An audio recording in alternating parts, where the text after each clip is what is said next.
Piece be with you in Jesus mighty name. Title మీరు చూశారు కదా, వీలైతే అందరినీ ప్రేమించు కానీ ఎవరిని నమ్మకు. ఈ టైటిల్లో ఉన్న విశేషం మనకు అర్థం కావాలి అంటే 1 యోహాను 3:23 మనం ఒకసారి చూద్దాం.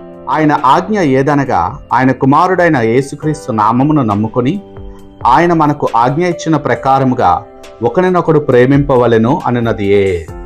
ఎస్, దేవుడు మనకి అంటే ఈ భూమి మీద ఉన్నటువంటి మానవ జాతికి ఇచ్చినటువంటి రాయల్ లా, ప్రధానమైన ఆజ్ఞ ఇది.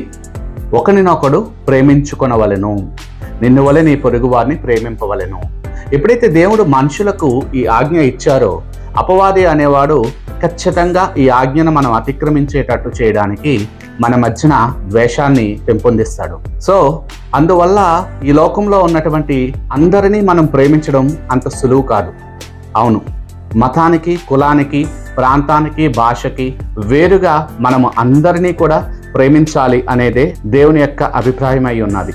కాబట్టి దేవుడు సూటిగా మనకి ఆ ఆజ్ఞను ఇచ్చారు. అందువల్ల వీలైతే అందరినీ ప్రేమించు కానీ ఎవరిని నమ్మకు. ఎస్, మొదటిది మీకు అర్థమైందని నేను అనుకుంటాను. రెండో విషయానికి వస్తే ఎవరిని మనం నమ్మడానికి ఆస్కారం లేదు. ఎందుకు అంటే ఇదే యోహాను రాసిన మొదటి పత్రిక 5వ అధ్యాయం 19వ మనం చూస్తే అక్కడ ఒక మాట ఉంటుంది, మనము దేవుని సంబంధులము, లోకమంతా దుష్టుని యందు ఉన్నది. ఇది తెలుగు బైబిల్లో రాయబడి ఉన్నది. కానీ ఇంగ్లీష్ బైబిల్లో ఎన్కేజేవి చూస్తే the whole world lies under the sway of the wicked one. లోకమంతా అపవాది చేతిలో ఊగుతూ ఉన్నది. బట్ వీఆర్ ఆఫ్ గాడ్, మనము దేవుని సంబంధులము. ఎవరైతే వాక్యమూలముగా, ఆత్మమూలముగా, దేవుని యొక్క సంతానముగా ఆత్మలో తిరిగి జన్మించారో వారు మాత్రమే దేవుని యొక్క సంబంధులు అన్న విషయము వారికి క్లియర్గా ఆత్మలో, హృదయంలో అర్థమవుతుంది. వాళ్ళు ఈ లోకంలో ఉన్నటువంటి మనుషులందరినీ కూడా ప్రేమించాలి కానీ నమ్మకూడదు.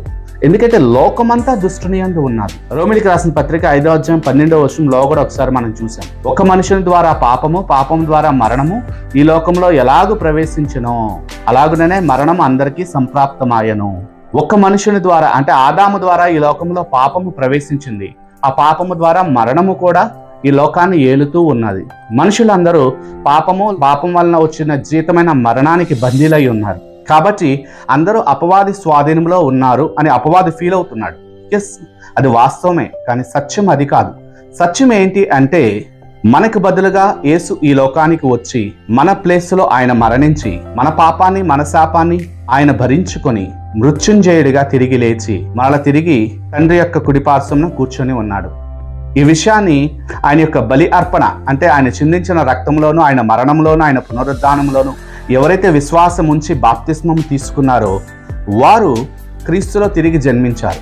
కాబట్టి వారి హృదయంలో పరిశుద్ధాత్ముడు పరిపాలన చేస్తూ ఉంటారు. మిగిలిన మనుషులందరూ కూడా అపవాది స్వాధీనంలోనే ఉన్నారు. కాబట్టి వారి కోసం వారికే తెలియనటువంటి స్థితిలో జీవించేస్తూ ఉన్నారు.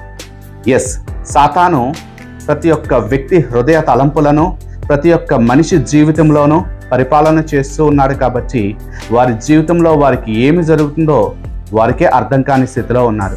అంటే వారిని వారే నమ్మలేనటువంటి స్థితిలో మనుషులు ఈ లోకంలో జీవించేస్తూ ఉన్నారు. అందువల్ల మనము ఈ లోకంలో ఉన్నటువంటి ఏ వ్యక్తిని నమ్మలేము. ఎస్, ఎప్పుడు వారి జీవితంలో ఏమీ జరుగుతాదో వారికే తెలియదు. వారి హృదయంలో ఏ తలంపు ఎందుకు కలుగుతుందో వారికే తెలియదు. ఎప్పుడు ఎవరికి ఏ రోగం వస్తుందో వారికే తెలియదు.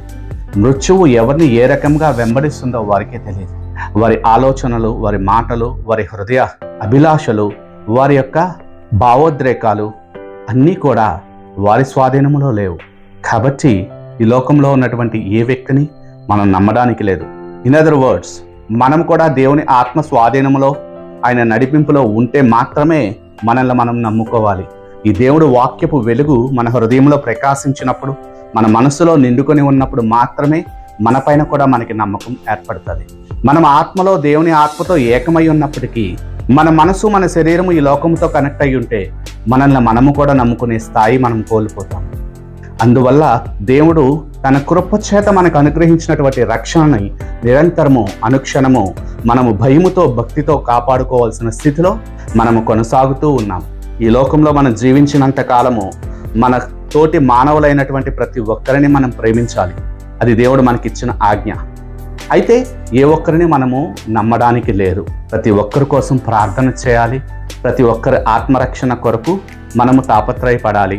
వీలైతే అందరినీ ప్రేమించాలి, కానీ ఎవరిని నమ్మకూడదు. ఈ విషయం మీకు అర్థమైందని నేను అనుకుంటున్నాను. చిన్న ప్రార్థనతో ఈ వాక్యాన్ని మీ హృదయంలో సీల్ చేయాలని నేను అనుకుంటున్నాను. మహాపరిశుద్ధుడైన మా తండ్రి, సర్వశక్తిమంతుడగు దేవ, నజరేయుడగు యేసు నామములో ఈ వీడియో ద్వారా నీ మాటలు విన్నటువంటి ప్రతి ఒక్క వ్యక్తి హృదయాన్ని, మనసుని, శరీరాన్ని, జీవితాన్ని నీ రక్తము ద్వారా నీ స్వాధీనంలోనికి తీసుకొని వచ్చాను. వారి హృదయంలో ఈ యొక్క విన్నటువంటి మాట స్థిరపరచబడే విధముగా, వారికి గ్రహింపు కలిగే విధముగా నీ కృప అనుగ్రహించమని, తద్వారా ప్రతి ఒక్కరిని ప్రేమించగలిగే శక్తి వారికి అనుగ్రహించమని, సత్యమును గుర్చిన జ్ఞానము వారి గ్రహించుకునే విధముగా నీ మహాకృప వారికి అనుగ్రహించమని, పరిశుద్ధాత్మ స్వాధీనంలో వారిని అప్పగిస్తూ యేసు నామంలో ప్రార్థిస్తున్నాం తండ్రి. ఆమేన్. God bless you all.